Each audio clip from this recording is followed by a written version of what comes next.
नवरात्रि। नवरात्रि के शुभ पर्व का आज तीसरा दिन है।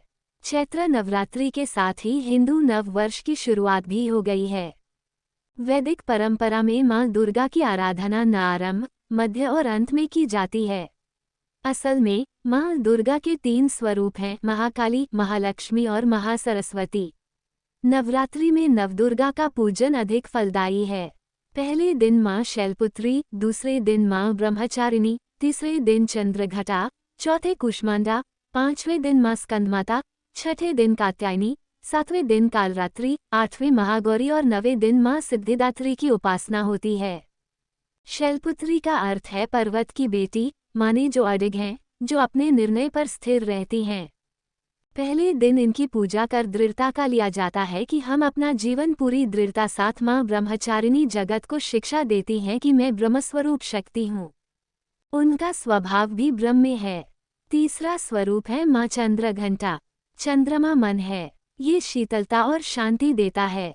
इनका ध्यान करने से चित्त शांत होता है और मन निर्मल हो जाता है। मां कूष्मांडा की उपासना करने से दैहिक, दैविक और भौतिक तापों का अंत होता है। 5वीं है स्कंद माता। मां पार्वती से ही स्कंद पैदा हुए थे। स्कंद को कार्तिकी भी हैं। उन्होंने देवताओं का आधिपत्य किया, प्रधान सेनापति बने और ताड़कासुर का वध किया था। कात्यायनी का अर्थ है जो देवताओं के कार्यों को सिद्ध कर दें। सच्चे मन से इनकी प्रार्थना करने से मां सारे काम पूरे कर देती हैं। कालरात्रि का शाब्दिक अर्थ है जो सबको मारने वाले काल की भी रात्रि या विनाशिका हों। इनके ध्यान से हम काल पर विजय कर सकते हैं।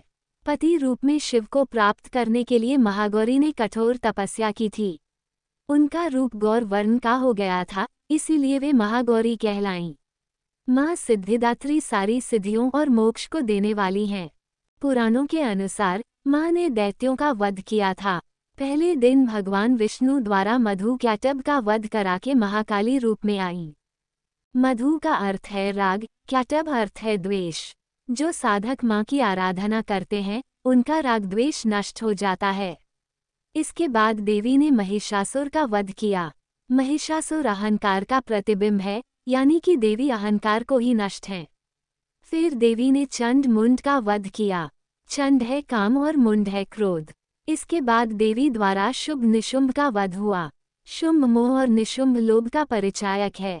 एक अन्य था रक्तबीज, यानी ईर्ष्या करने वाला, इसका भी देवी द्वारा वध किया गया। 9वीं तिथि को श्रीराम ने जन्म लिया था।